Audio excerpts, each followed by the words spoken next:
Hello everybody, it's Insta Live on Fry, and it's 2 p.m. on Friday, of course, as always, and I am your host. I guess that's what I am.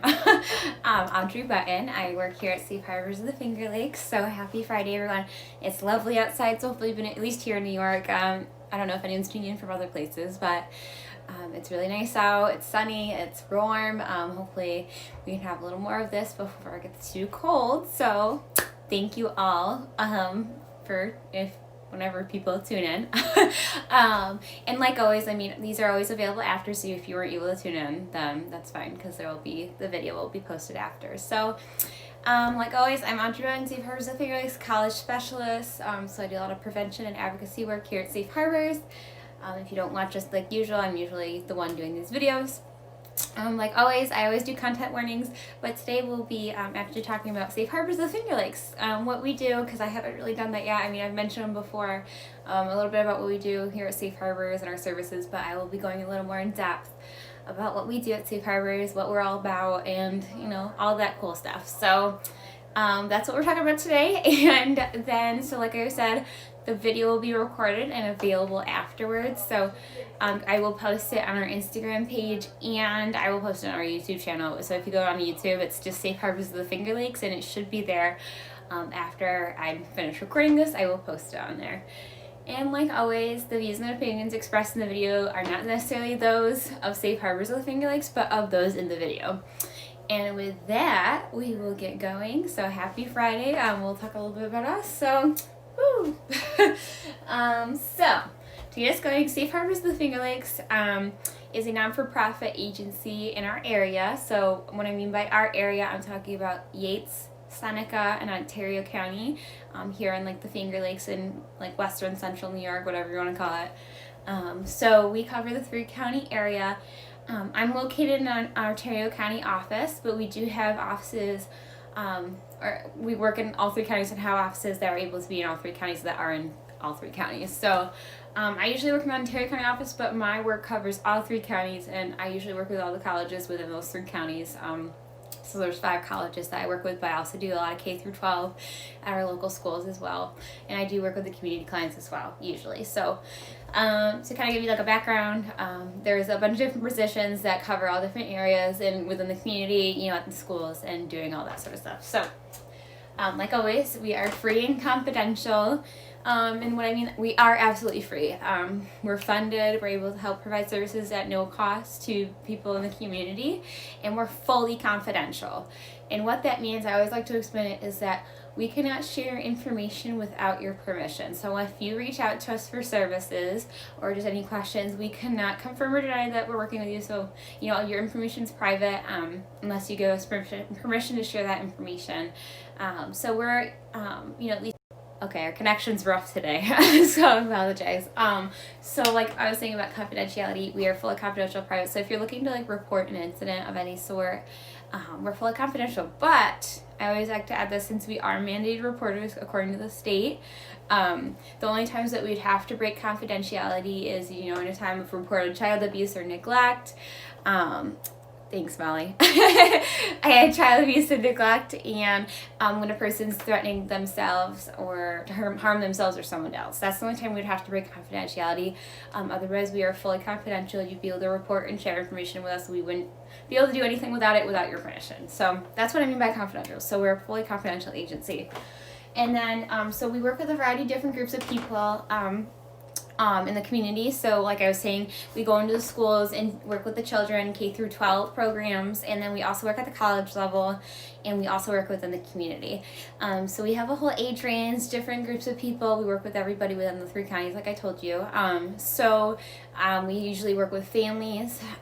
We also work with individuals, and we work with children. So, and I'll kind of go into the programs in a little bit. So, and like I said, Ontario County and Seneca and Yates counties are the 3 counties that we work in at this time. So what we usually do is we work with people who experience sexual assault or harassment, interpersonal violence or domestic violence, human trafficking, child abuse, or child sexual abuse. Those are usually what we cover in our services and the service areas that we provide.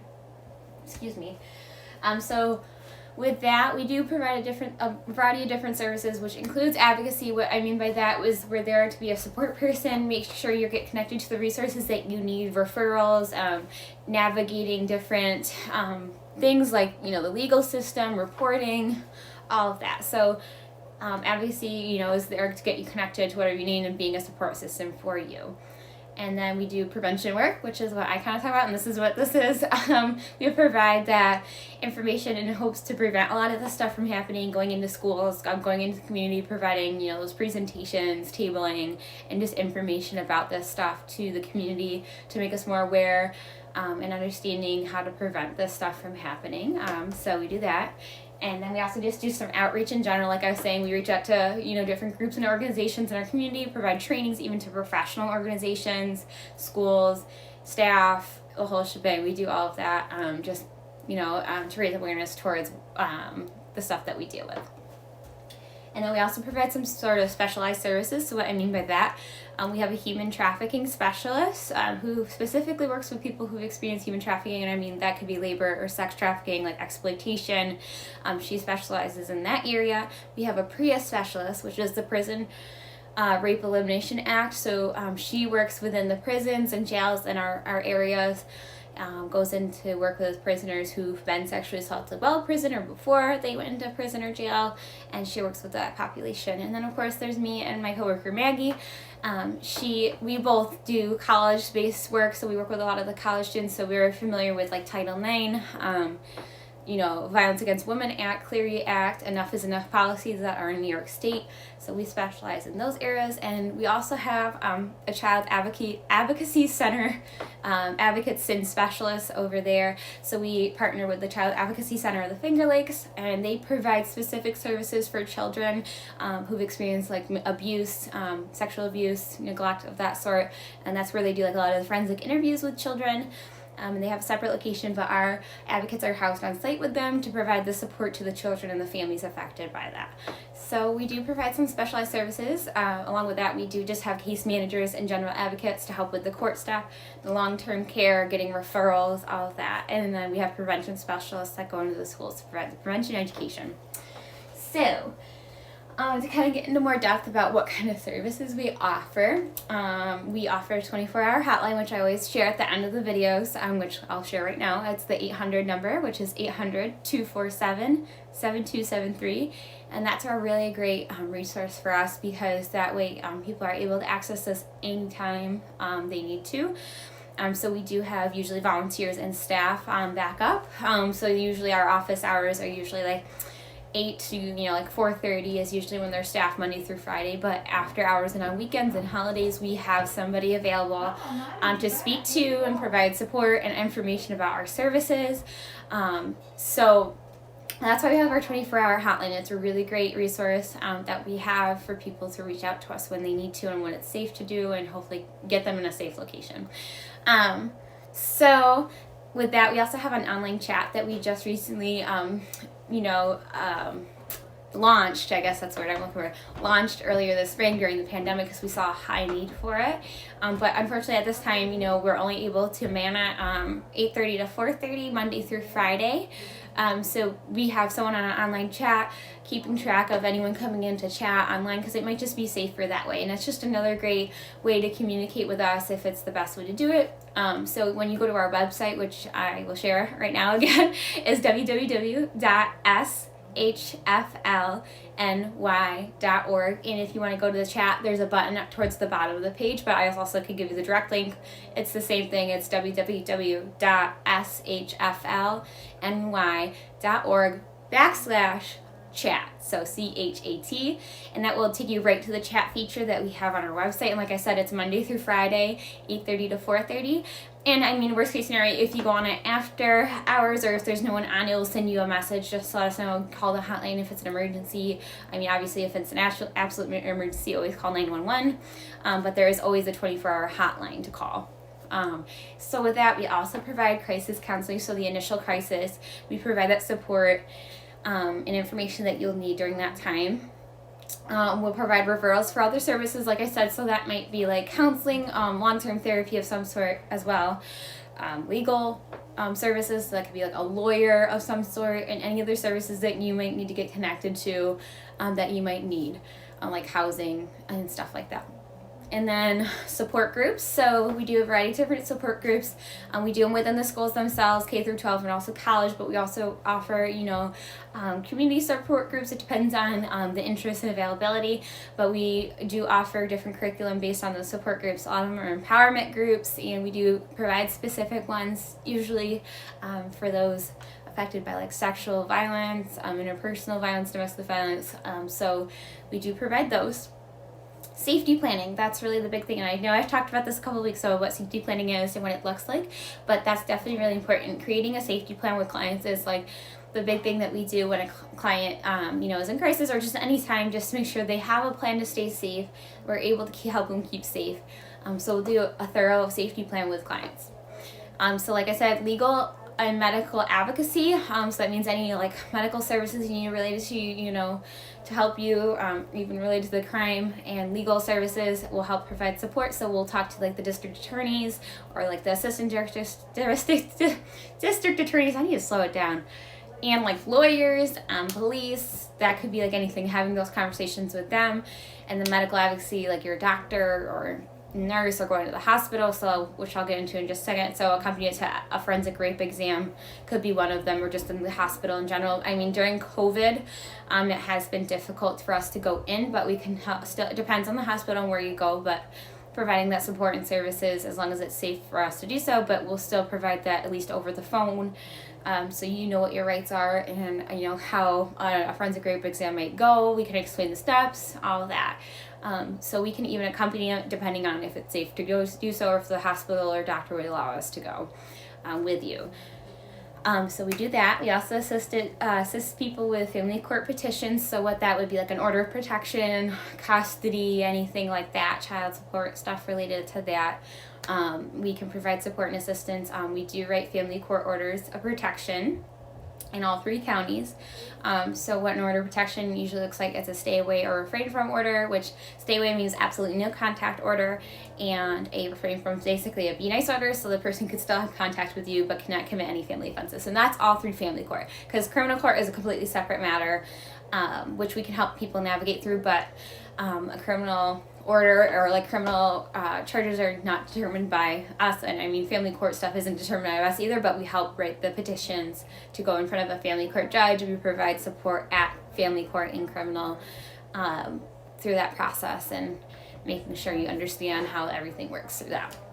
We provide advocacy with other agencies, so we can help have conversation, and this is where the confidentiality comes in. We only can do that with your permission, so you'd have to sign off on a release of information to share that, any information about you with other agencies, but we can help support you with conversations through like DSS, your counselor, your doctor, the police, your lawyer, everything like that.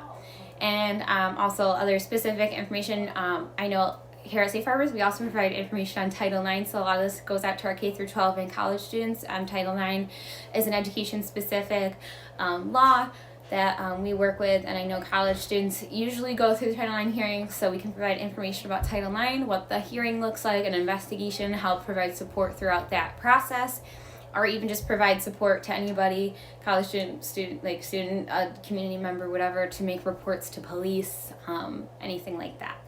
And last but not least, and I'm probably forgetting a lot of stuff because we do a lot here at Safe Harbors, is presentations, tablings, trainings. We do all of that, and that's part of our prevention work that we do. So we like to go out to the community. I know it looks a little different right now with COVID, but we're still trying our best to get all that information and letting people know that we're here. We haven't been able to do as many, presentations as we'd like, because some of the presentations are very sensitive in material, and we'd rather do those in person. But we're trying our best to get as much information out to you guys, aka doing Instagram Lives. But we do like tons of presentations. We still do personal safety presentations. Usually it's with the younger kids, K through 2. So that's like body safety and good touch, like nice touches, bad touches. That's usually what that presentation's about. Internet safety, that's for anybody. We talk about internet safety, consent, which I know I've talked about before on Instagram Live, healthy and unhealthy relationships, which I also talked about, and then just general services presentations, like what I'm talking about now. Love 146. So that's a human trafficking curriculum that we use and talk about human trafficking in the schools. And then bystander intervention, trauma-informed care. I can't even think. I think there's probably tons of stuff. Anything that's related to what we do. I mean, we could also talk about how clients deal with, addiction or disabilities, working with people, clients who also have disabilities, anything like that. So that's what we do here at Safe Harbors. I think I encompassed most of it. So, but if you ever have any more questions or want to learn more about what we do at Safe Harbors, please reach out. So I know this is a little bit short of a presentation today, but if you're ever interested, there's tons of information on our website about us, and you can always give us a call. So I'll give you our information again so you make sure you have it. So like I always, our hotline is 800-247-7273, and that's 24 hours a day, 7 days a week. So feel free to call that, and an advocate here can always give you more information about what we do if there's something you wanted to ask more about. And then also you can always check out our website, www.shflny.org, and that has tons of information. It goes very specific on what different programs we offer, support groups, presentations, everything like that. And so with that, we will end today's Instagram Live. And like I said, this video will be recorded. Well, it is recorded. It will be available on our Instagram page and our YouTube channel. I'm having a real hard time functioning today, so I apologize. And so, please reach out if you ever need support or have any more questions, or if you know someone experiencing this, please reach out. We're here to support you guys even through COVID. We're still here. We're still providing the services that you guys need. Actually, I'll talk about our schedule for the next rest of November. So next Friday, we'll be talking about, now I'm blanking on what we're going to talk about, bystander intervention. There we go. So we'll talk about bystander intervention next Friday. Then the Friday after that, we will be discussing ending unhealthy relationships. And on the last Friday of November, we will be talking about how to support someone going through domestic violence or interpersonal violence. So lots of good stuff, guys. Thank you, as always, for supporting me and tuning in. And with that, that ends today's Instagram Live. And I hope everyone has a great weekend and enjoy the weather. And I think that's it. So, all right. Bye, everybody.